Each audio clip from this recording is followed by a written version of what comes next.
आणि अखेर 19 फेब्रुवारी 1630 रोजी शिवनेरी किल्ल्यावर शिवप्रभूंचा जन्म झाला. शिवराय वयाच्या 15 वर्षापर्यंत दानपट्टा फिरवणे, तलवार चालवणे, रणनीती आखणे तसेच समान न्याय देण्याचे ज्ञान अवगत केले. महाराजांनी 1645 मध्ये स्वराज्य स्थापनेची शपथ घेतली आणि त्यानंतर 1647 मध्ये कान्होजी जेधे, बाजी पासलकर, तानाजी मालुसरे, सूर्याजी मालुसरे, यसाजी कंक, सूर्याजी काकडे अशा काही मुख्य मावळ्यांच्या साथीने तोरणा किल्ला आपल्या ताब्यात घेतला आणि स्वराज्याचे तोरण बांधले.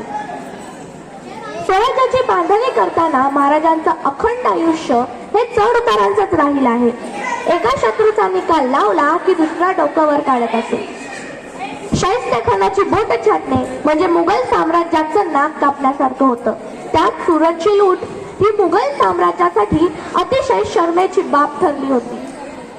म्हणूनच महाराजांचे स्वराज्य घोळदळ थांबवण्यासाठी औरंगजेबाने त्याचा एक मातब्बर सरदार स्वराज्यावर हल्ला करण्यासाठी पाठवला.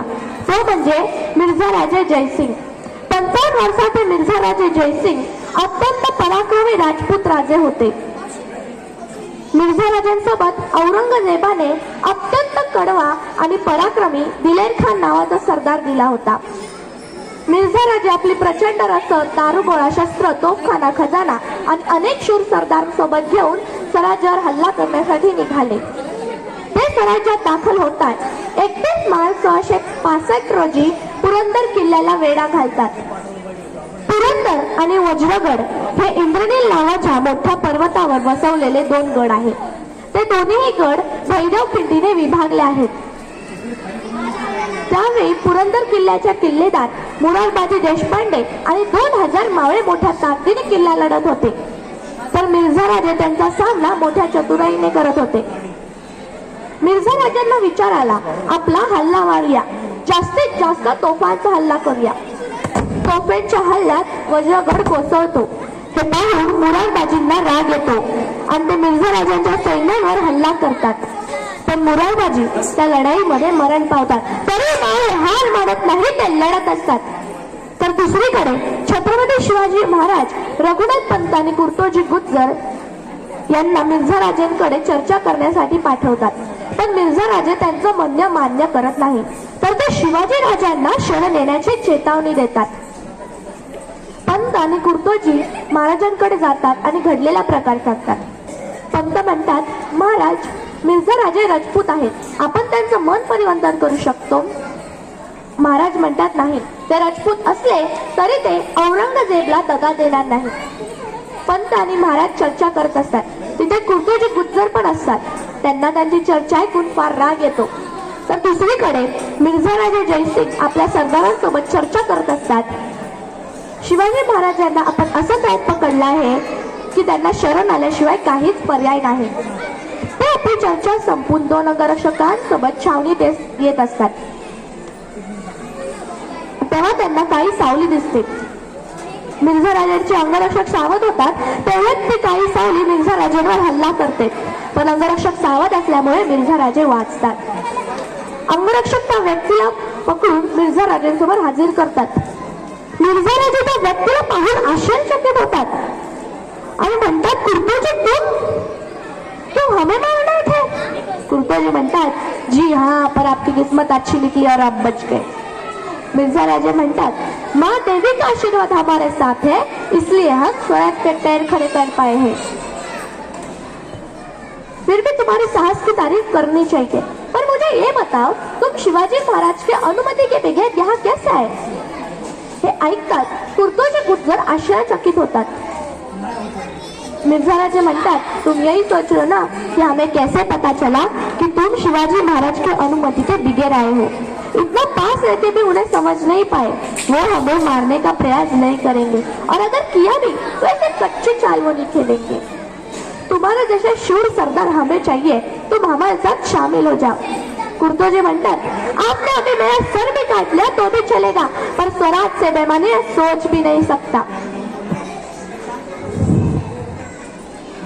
मिर्झा राजे कुर्तोजींच्या धाडसावर खुश होऊन त्यांना एक घोडा भेट देतात आणि महाराजांना लवकरात लवकर भेटण्याचा संदेश देतात. कुर्तोजी महाराजांकडे जातात आणि घडलेला प्रकार सांगतात।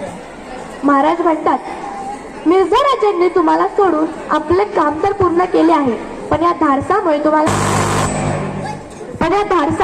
काय झालं असतं तर? स्वराज्य संकटाच्या काळात असताना तुमच्यासारखे शूर मावळे आम्ही गमावू शकत नाही। कुर्तोजी महाराजांची माफी मागतात आणि महाराजांना मुजरा करून निघतात। तेवढ्यात महाराज त्यांना थांबवतात आणि म्हणतात, जर शत्रूही तुमचं कौतुक करत असेल तर आम्ही का नाही करणार? आजपासून तुम्ही स्वराज्याचे कुर्तोजी गुज्जर नाही तर प्रतापराव गुज्जर या नावाने ओळखलं जाईल। आणि पुढे जाऊन हेच प्रतापराव गुज्जर स्वराज्याचे पहिले सरसेनापती होतात। त्यानंतर पुरंदर किल्ल्याचा तह होतो। महाराज तह करतात कारण मिर्झा राजांचे सैन्य जास्त होते। जर महाराजांनी लढाई केली असती तर कित्येक मावळ्यांना आपले प्राण गमवावे लागले असते आणि तसेच स्वराज्याचेही नुकसान झाले असते। हे महाराजांना पटत नव्हते, म्हणून ते मिर्झा राजांसोबत तह करतात।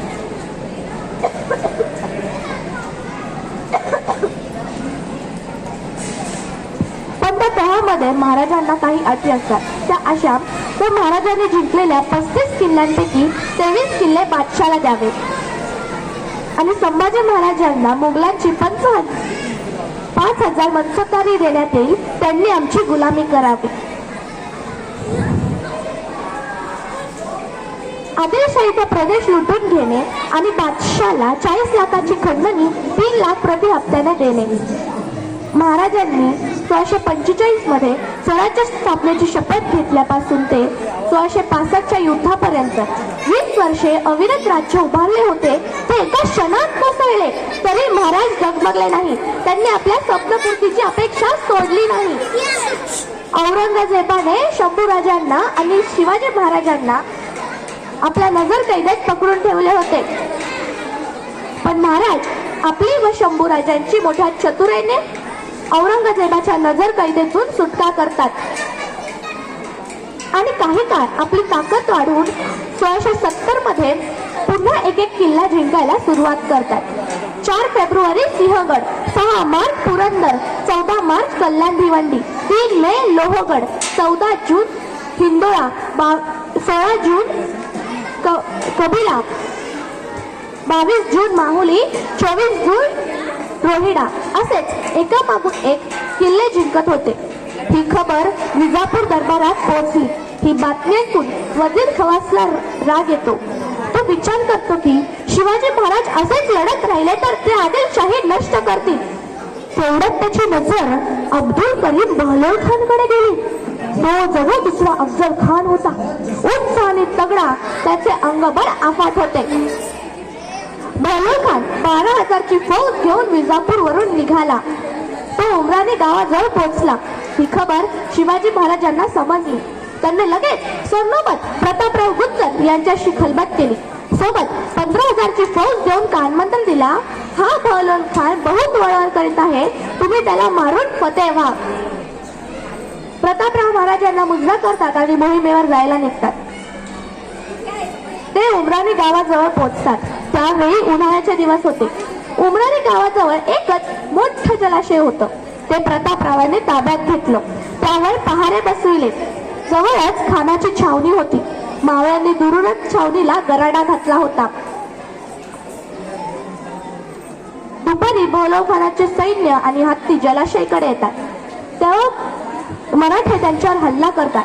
आदिलशाही फौज आणि मराठी फौज यांच्यामध्ये लढाई सुरू होते। बहलोल खानाचे सैन्य पाण्यासाठी कासावीस झाले। त्यांना पाणी पिता येईना आणि पळूनही जाता येईना। हे पाहून बहलोल खानाला वाईट वाटले।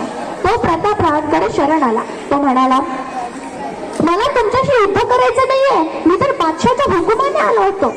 मी पुन्हा स्वराज्याकडे वाकडे नजरेने बघणार नाही। प्रतापरावांना खानाची दया येते। त्यांना खात्री पटते की बहलोल खान पुन्हा स्वराज्याकडे वाकडे नजरेने बघणार नाही।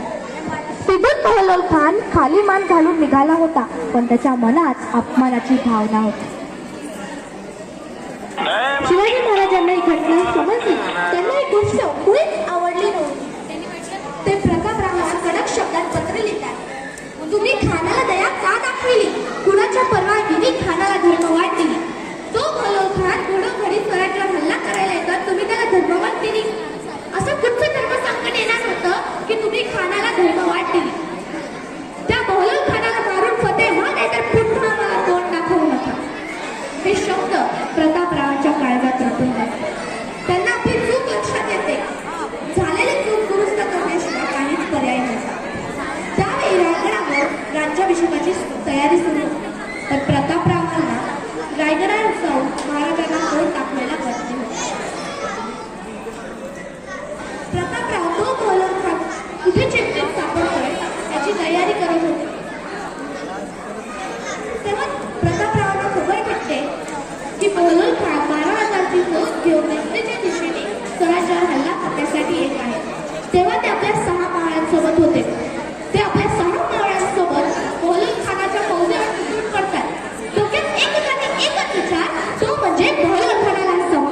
एक एक मोहरा धरतीवर कोसळू लागला.